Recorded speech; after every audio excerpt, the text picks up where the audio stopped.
Hi everyone, Anthony Fantano here, internet's busiest music nerd. You know who it is, and thank you for listening to this new episode of the Needle Drop Podcast.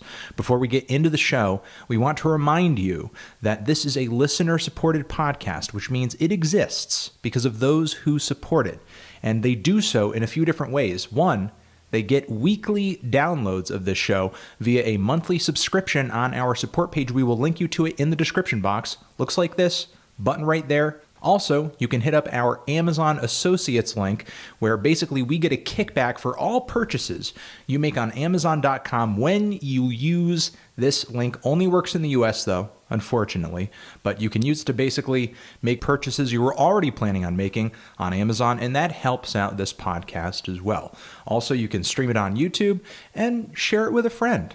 All support is appreciated. All right, thank you for listening again, and on with the show.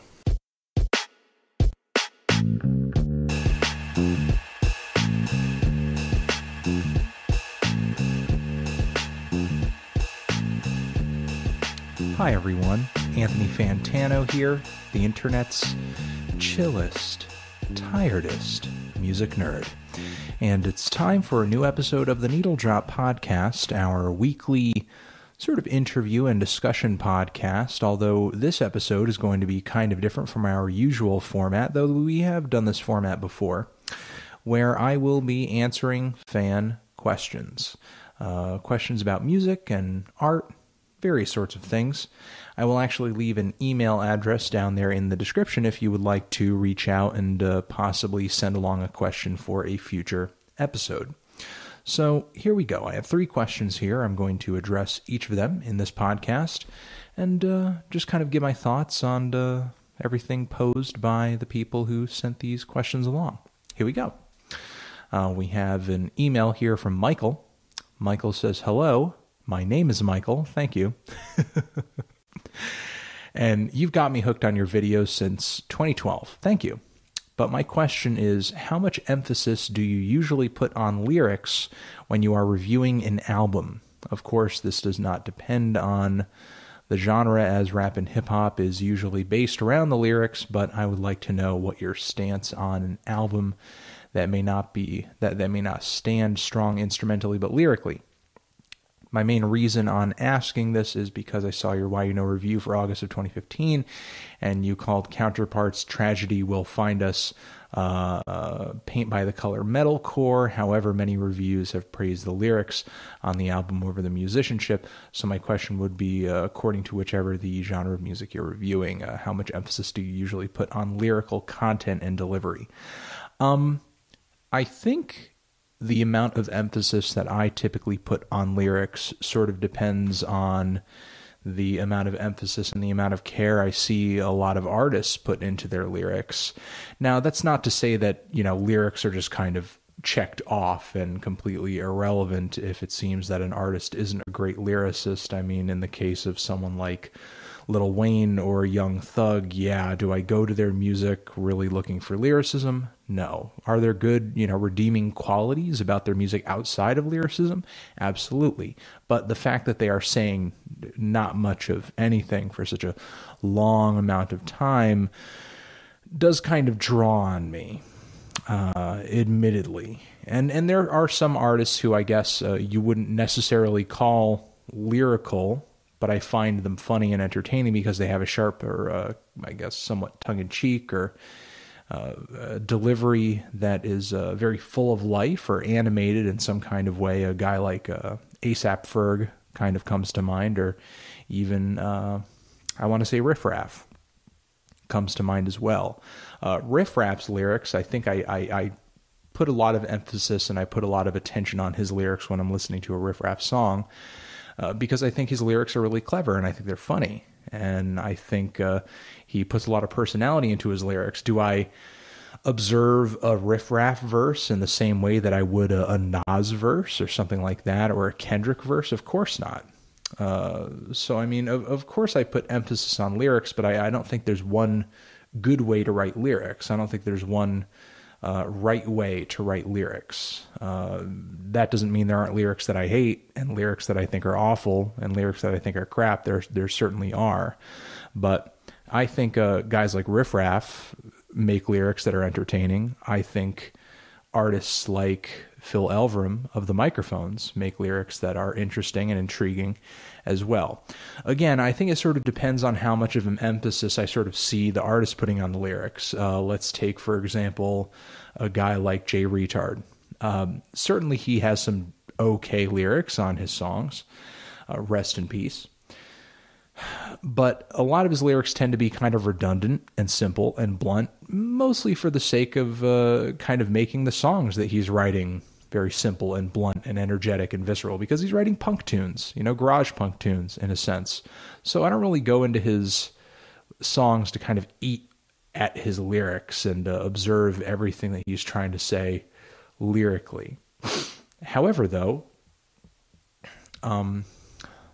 sometimes ignoring the fact that the music can sound a bit dry or flat or bland because I don't care for a lot of his studio work, I put an immense amount of focus onto the lyrics of one Mr. John Darnielle of the Mountain Goats, who you should check out their latest record, which is kind of a very interesting series of stories and tales and vignettes that are pro wrestling themed. You wouldn't think that a singer-songwriter would, I guess, delve into such a topic, but he does so for an entire record. And it's his knack for lyrics that allows him to do so, his knack for lyrics and his knack for storytelling. I don't really think it sort of depends on the genre. I think it depends on the artist specifically, because in each popular genre that lyrics are kind of a focal point. There are examples of not only awful lyricists, but great lyricists whose appeals run far and wide. Now, I don't think, and of course, I mean, there are examples, I guess, on both ends of the spectrum, the Mountain Goats being one, like I just referenced, where sometimes the lyrics are so great that the music, it can be okay, but I'm still kind of enamored with what's going on in the song because the lyrics are so good. And then there are examples of records where the instrumental is so great that I guess it doesn't really, I want to say, cross my mind as to what the lyrics are doing, or it's not, that great of a factor for me. I guess maybe an example would be maybe A$AP Rocky's Live Love A$AP or something. Not that the lyrics there are bad, they're certainly not. I think a lot of them are catchy, actually. However, I wouldn't say that A$AP Rocky's a star lyricist.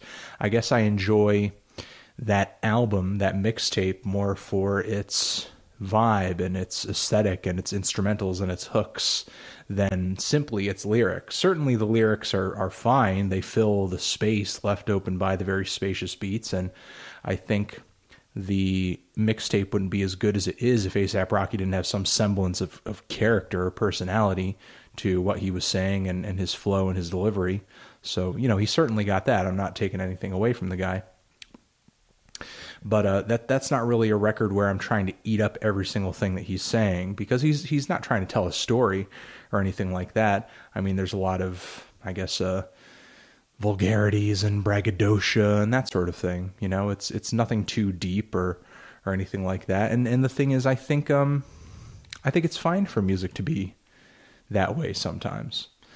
I think there are some albums, certainly, whose lyrics I'm enamored with so much that they may overshadow the music. However, I can't really sort of, I guess, correlate some kind of trend for me with particular genres. I mean, certainly there are hip-hop albums that I've enjoyed that I've gotten comments saying, Anthony, what the hell's wrong with you? This guy's lyrics are stupid. This guy's just making, crappy pop rap or whatever. However, I think the lyrics maybe have different qualities, different entertaining qualities. Other than that, you might find on like another hip hop album I like this year, like Czarface, for example. This is a very specific type of lyricism that I think, it's great and it's fine, and I have nothing against it. I mean, some of my favorite MCs, are cut from the same cloth a guy like Inspector Deck is, or at least a very similar cloth. However, I don't think that's the standard every single hip-hop artist should be held up to. Definitely not. That would be like saying every guitar player that doesn't play like Jimmy Page isn't, living up to the standard of what guitar playing should be. It's ridiculous.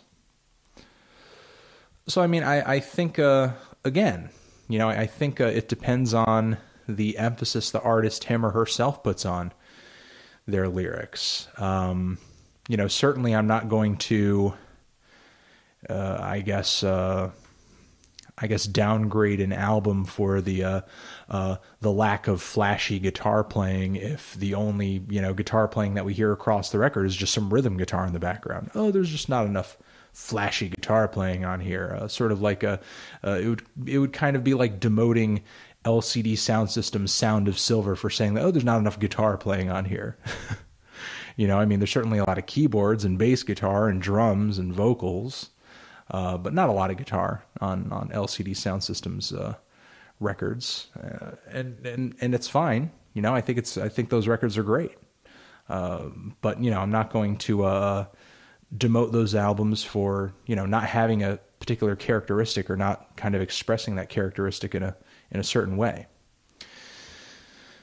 So I suppose, again, I guess I don't really sweat the lyrics of like a Ramones song, as much as I do like a Dead Kennedys song, because Dead Kennedys are quite famous for making some really strong political statements in their music.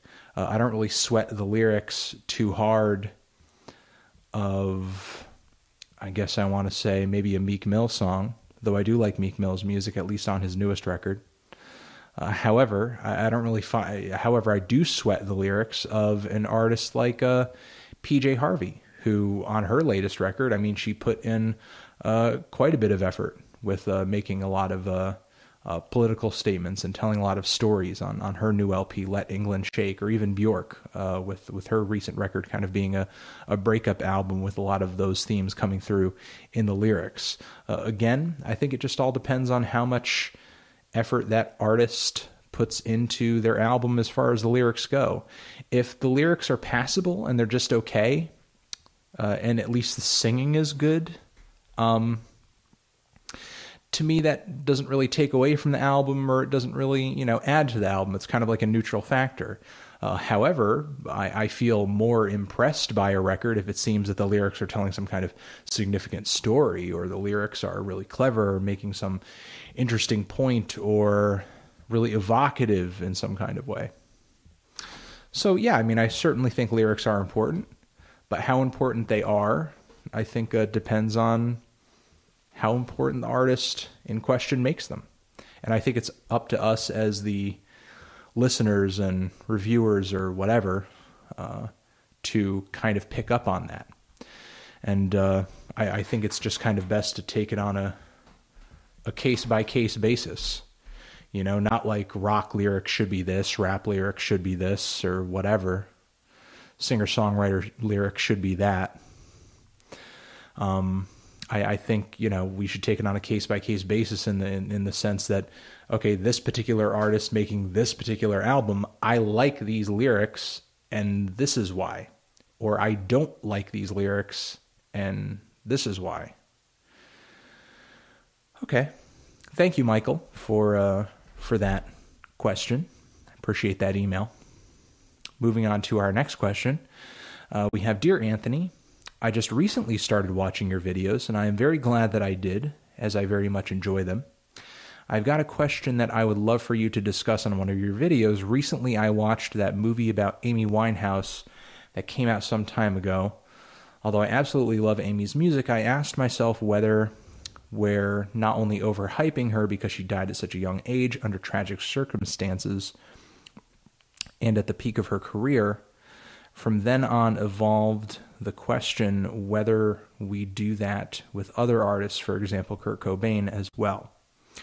Do you think that if musicians like them hadn't died in that way, they wouldn't be as famous as they are today? And do you believe that other artists, like, for example, Eminem, had died tragically young and at the peak of his career, before material like Encore had come out, would he have reached more of a legend status? Sorry for all the mistakes that may have occurred. English is not my first language. With all my love, Yasmin. Yasmin, thank you for the email. I appreciate that. And I appreciate you watching. Thank you. All right, so these artists kind of dying at the peaks of their careers, dying young, does it cause us to overhype them? I think, at least in the case of Kurt Cobain and Amy Winehouse, prior to their deaths, they had huge records. They had gigantic records, huge hit songs.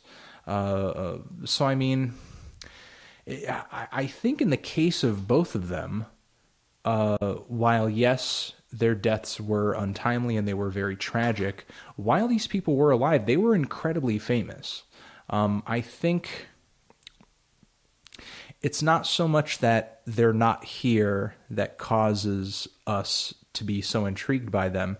Like if Kurt Cobain, for example, were just a regular average dude and didn't have the emotional problems that he's so well documented as having, and one day, for example, he was just hit by a bus, or there was just a terrible accident that was really nobody's fault, just a complete mistake by chance that took his life, and he left this planet, and as a result, he was passed on, and he could no longer make music.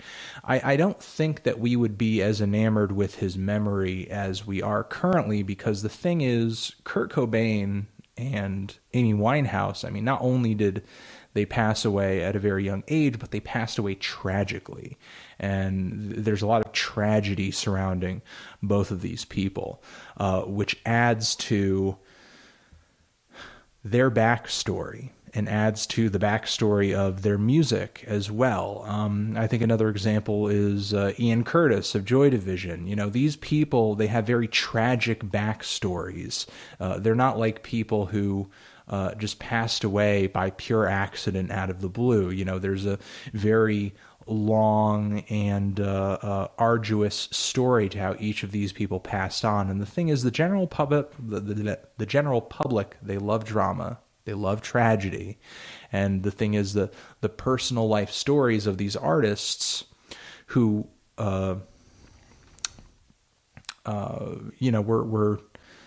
generous enough to sort of share their pain, share their emotion with the world through music, through some great music, kind of broadcast this anguish to us with some wonderful art. And we also know that these people sort of, again, had led sort of tragic lives, which during the lifetime of Kurt Cobain and Amy Winehouse, the general public was very interested in. The general public, at least, people who were big Kurt Cobain fans, were very interested in the emotions and the thoughts and sort of what exactly made Kurt Cobain tick. And the same was for Amy Winehouse. I mean, Amy Winehouse, while she was alive, the tabloids chased her around every corner to sort of see her getting thinner and see her abusing drugs and see her inebriated.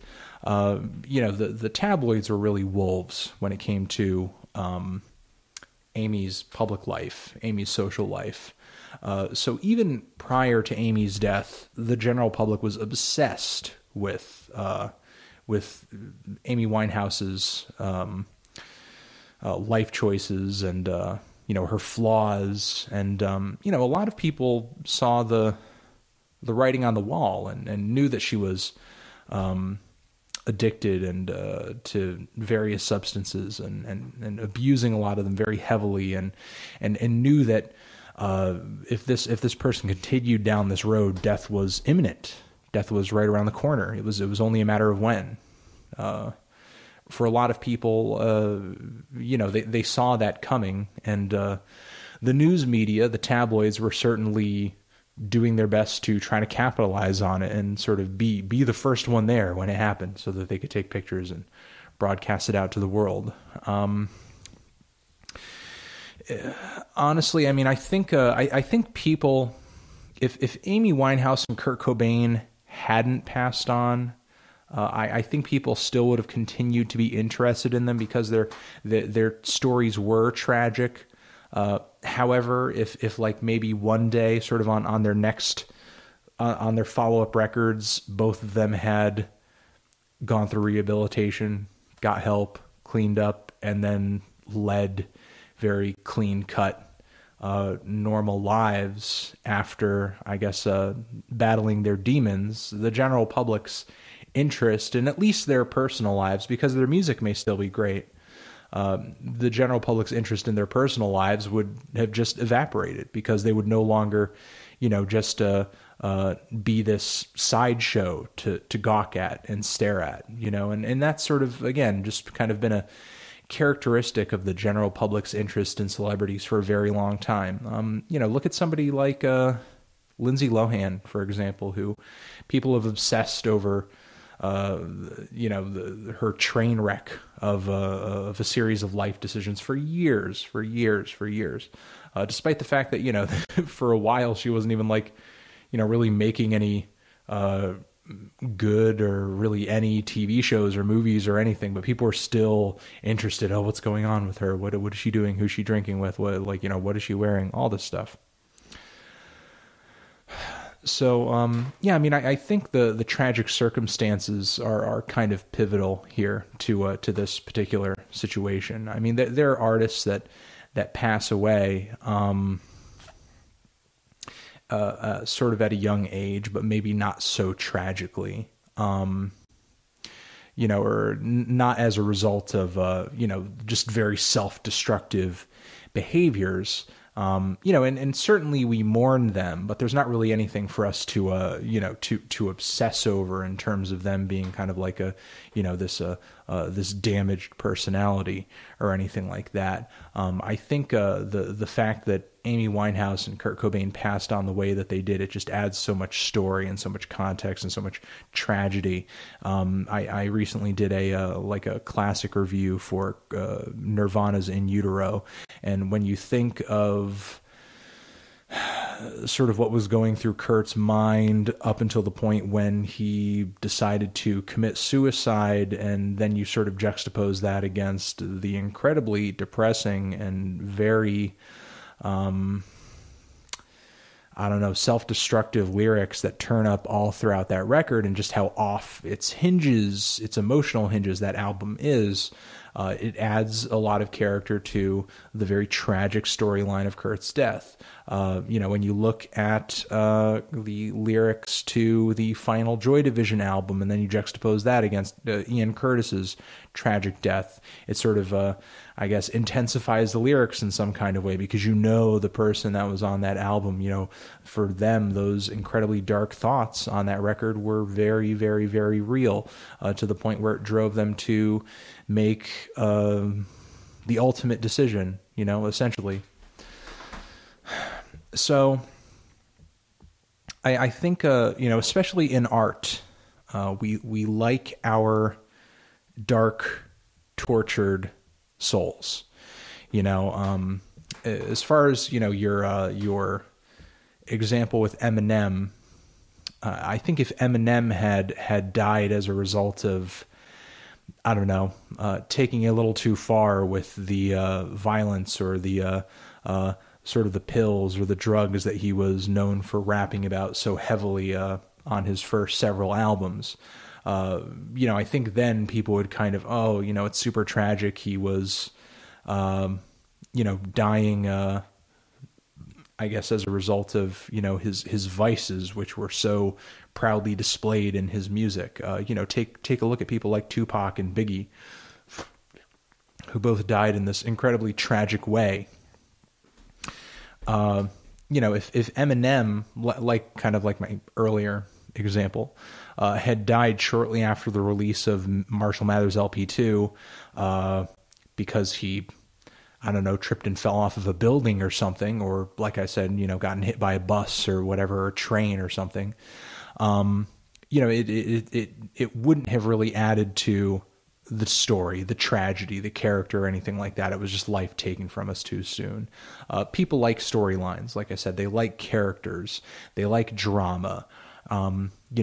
Somebody's life kind of being taken away from us by some kind of mere accident for no reason whatsoever, doesn't add to the drama, doesn't add to the character.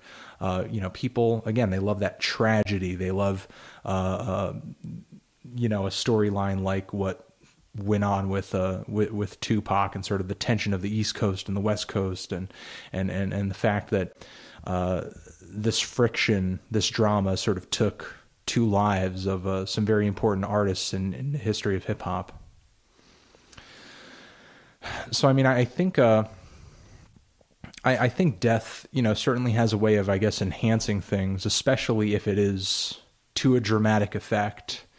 And, if an artist does end up passing before they have an opportunity to put out a record that displeases fans, I guess that's also, a way of death kind of, in a really unfortunate way, I guess, kind of maintaining the status of their music, because we never have an opportunity to kind of, watch these artists end up putting out an album that we think is disappointing in some kind of way. Which, every artist does eventually. But whatever, I've explored this question as much as I can. Very morbid question, but definitely something worth pondering. And I don't completely know if I came up with any significant, or if I came up with all the answers for this. But I think I've certainly tried to explain how I feel. And I think we're going to move on to the last question. Yasmin, thank you again for shooting that to me. All right, our final question here. Let me just check on the time. Looks like we're almost about 30 minutes in. Thank you for listening again. All right, we are going to be taking a final question here from Jay. Jay says, "Sup, Anthony. Greetings from the UK. Hey, dude. Thanks for emailing me from the UK. I've been a fan of yours, your reviews, for a while now. I find them both entertaining and down to earth. Thank you. And I have discovered heaps of artists through your videos, so cheers for that. I wanted to share a question that I've been thinking on for some time. I think it's safe to say that on the whole, artists tend to release their best music during the first half of their career, the cliche, of course, being that you have your entire life to write your first album. However, I've noticed that after the principal songwriters in bands reach the age of 40, there tends to be a decline in the general quality of the songwriting, perhaps because for most, this is the point where you've settled down and therefore have fewer stressful influences on which to draw inspiration from writing music of substance.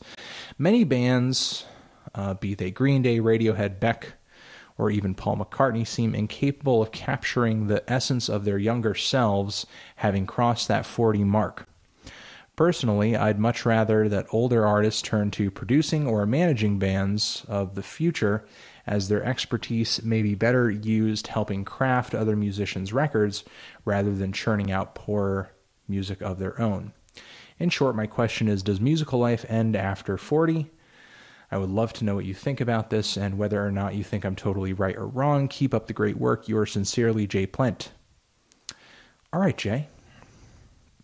I'm not exactly sure as to the exact age of any of these artists, but there was a video I made a little while ago about this very topic, where I had actually listed a series of albums that were late career albums in particular artists' discographies that I thought were great. And I will link to that video down there in the description. One album that certainly comes to mind, or one, at least a few artists that come to mind, who were coming out with some of their most riveting stuff around or past the age of 40, people like Scott Walker, or Tom Waits or Bjork right now is coming out with some great stuff. PJ Harvey, who I'm pretty sure at this point is past the age of 40, is coming out with some great stuff. The Flaming Lips are actually still coming out with some interesting stuff, or at least are, experimenting in a very bold way on some of their latest records. There are certainly a lot of examples. I think I also want to say Shabazz Palaces as well. Really, the list can go on. There's really no shortage of people sort of past the age of 40 putting out some great stuff. Or at least stuff that, really seems to be pleasing to a lot of hardcore fans. I want to say Kate Bush as well. I think it really all depends on where the music that the artist was making in their youth, where that sort of came from emotionally, and whether or not they still continue to try to make music coming from that same place as they have aged, rather than evolving and progressing and creating in different avenues. To me, you cite Green Day, whose early work, while I like a lot of Green Day's early stuff, it also comes from a place of anger and frustration and angst and what have you. All emotions that are kind of hard to maintain into old age. Not that there's no reason to be angry when you're old, but I guess it's kind of hard to sort of be angry in the way that sort of an unruly teenager might be angry, or 20-something or something. I've always kind of considered myself a very pragmatic person, but I enjoy a lot of music that is sort of over the top and very heavy and very extreme like that. I think Napalm Death just came out with a pretty decent record. I think Converge just came out with a killer record, and they've been at it for decades at this point. Decades, man. I think it really all depends on sort of how you age with your art. Some people try to do the same exact thing, in a sense, that they were doing 10, 15, 20 years ago, and are convinced that they can just continue doing the same thing and that people are just going to eat it up. The new Interpol record kind of comes to mind, which wasn't bad, but geez, what a rehash. I think Paul McCartney, he certainly evolved over the years, and he had some decent late career albums, but, I think the thing about Paul McCartney is, I don't know if he's really, sweating, sort of putting out music as much as he used to. I think the thing about these artists is, not just that they've aged, but I think another kind of determining factor here is that they've all seen an incredible amount of success, and maybe going down the road that has led to maybe less fire in their bellies, because there's not really anything to prove at that point. People have acknowledged them as great artists. There's no question that they're great artists, regardless of whether or not their next album is good. Beck has come out with so many killer records. Radiohead has come out with so many game-changing records. Green Day, as far as mainstream pop punk goes, their early stuff really doesn't get much better. It doesn't get much better than their earlier stuff. And they were pivotal for painting the way for a lot of sort of those MTV level pop punk bands that would rule the charts over the years. All of these artists have had an incredible impact on the art of popular music, and I guess the wider world of music at large. Whereas I feel like a guy like Scott Walker, an artist like PJ Harvey, people like Bjork, who, always seem to get way more out of exploring, and just kind of the oddity of experimenting and trying something new more than she did, I guess, kind of the compliments that people would lavish onto her as she stood in the spotlight.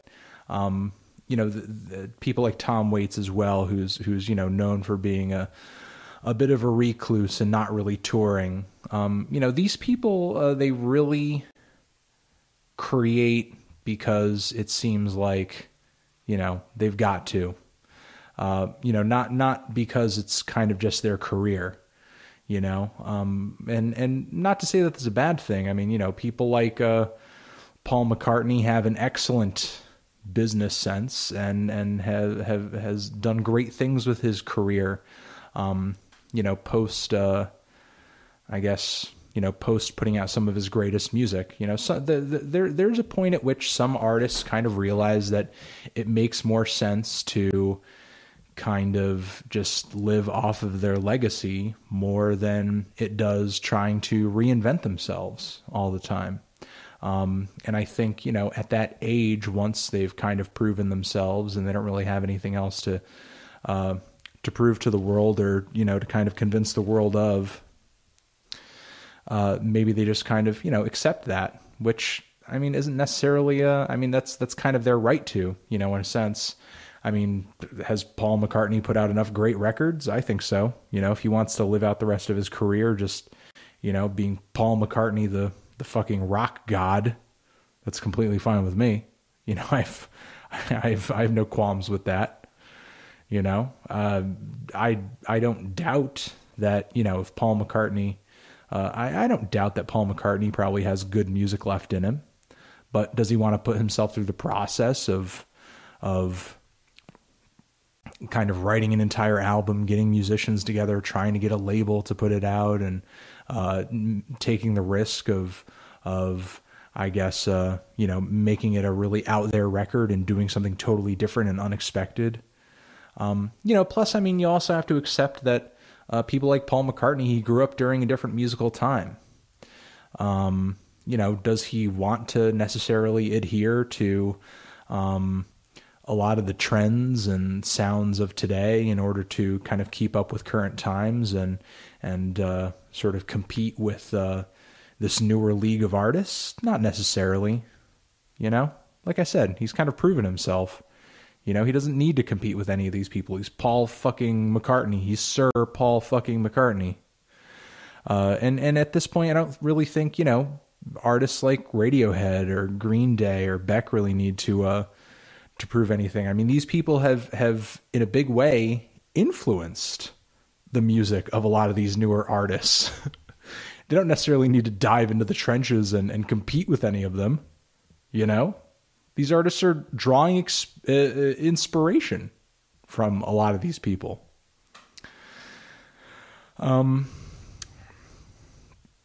So I mean, I don't know. I don't think musical life ends after 40. I think there are just some artists who have seen an incredible amount of success and just sort of see the way of the future as just kind of embracing that legacy that they've earned for themselves and just kind of thriving off of that. Meanwhile, other artists, for whatever reason, could be maybe that need to prove themselves is still there. Could be that they never really found that sound that they were totally happy with. Could be a bunch of other completely, I guess, undefinable factors. There are some artists out there who, into their 40s, they're doing something totally different than they were doing in their 20s. And it's still crazy. It's still exciting. It's still out there. It's out there in a new way. And I think artists like that are fantastic. I think we need artists like that. Certainly there are some bands that, should definitely throw in the towel. If, I'd rather a band do that than try to force something that they're not happy doing. Or just put out another record that sounds exactly the same when they damn well know they don't have anything to say or, offer that they haven't offered already. However, I still don't think that you should just quit because you're 40, Quit when you don't have anything else to say. Quit when you feel like you've composed your last good melody and you don't feel like you can come up with another good one.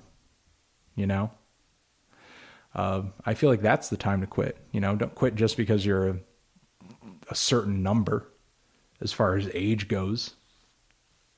You might still have a lot to offer the world. Who knows? All right. I think I'm going to leave it there. Thank you to all of you for chilling with me, even though I'm a little tired, and this is a pretty laid-back episode of the podcast. But again, if you want to submit any questions for future podcasts, we will be leaving a link in the description box to an email address where you can send along some questions. And again, if you want this podcast sent to you, as I have mentioned in previous podcasts and previous videos, there is also a link to our support page down there where you can get this podcast and other future podcasts sent to you via a weekly download in your email inbox with a monthly subscription. And I think that's it. You're the best. Anthony Fantano, podcast questions forever.